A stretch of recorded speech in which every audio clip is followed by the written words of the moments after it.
Hi, this presentation will study the relationship between population and territory through a discussion of administrative and statistical areas.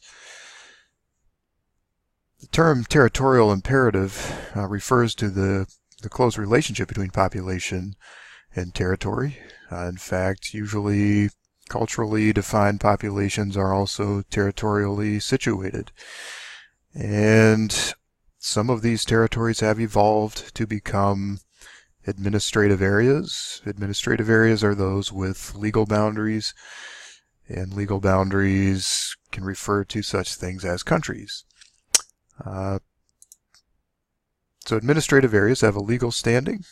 They tend to hold charters and are administered and governed by officials. This is not to be confused with statistical areas, which are of primary concern to demographers. Statistical areas are really just followed by research organizations for different purposes. The census has its purposes for apportionment of seats in Congress, as dictated by the Constitution, for instance, but statistical areas are defined solely by the need to collect data, and they do not necessarily align with or overlap with administrative areas. This is a standard hierarchy of census entities, some of which are administrative areas, some of which are not. Census blocks, block groups, and tracts. The smallest statistical areas followed by the census are not typically associated with administrative units. Counties, states, divisions, regions, and the nation, however, maybe with the exception of regions, are all administrative units, and as such have governing bodies associated with them. So we have county government, state government, national government. And on the right and left sides of that hierarchy, we see some variety of other areas. We have within states, for instance, school districts, congressional districts. We have something called places, which are more community-based units. Within counties, we have voting districts, traffic analysis zones, county subdivisions, and then in some cases minor civil divisions. Primarily in New England you find those.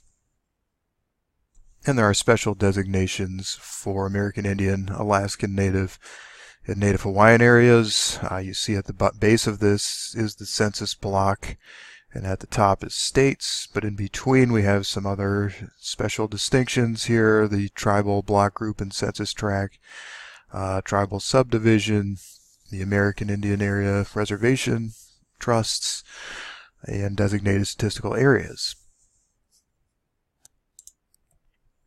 So statistical areas, primarily studied by the census and other groups that use census data, include the zip code, census block, the block group cluster, census tract. We have cities and towns. We have urban agglomerations, minor civil divisions, census county divisions, counties, states, regions, and the nation.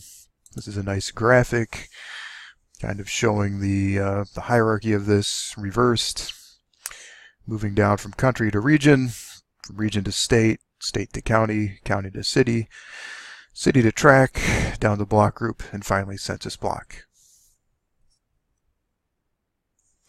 The Office of Management and Budget also tracks different statistical areas, and that's where you hear the concepts of core-based statistical areas, metro statistical area, micropolitan statistical area. Was a concept invented just recently in 2000, and the combined statistical areas and metropolitan divisions. And all of this has to do with urbanization, which we're going to be studying in this, in follow-up presentations. But here at table 4.1 from our text, we have combined statistical areas from 2010 to 2013 rank ordered by population size, and we see that in the United States the largest MSA is the New York, Newark, 23 million people there, followed by Los Angeles with almost 18 million, then the Chicago metro area with 9.8 million. Number 4, Washington, Baltimore at 9 million, and so on. I'll let you continue reading that on your own. But you get a sense there of some of the largest combined statistical areas in the United States. And so this brief presentation is simply designed to distinguish administrative from statistical areas and also show the variety of levels that are studied as statistical areas. Thanks for watching.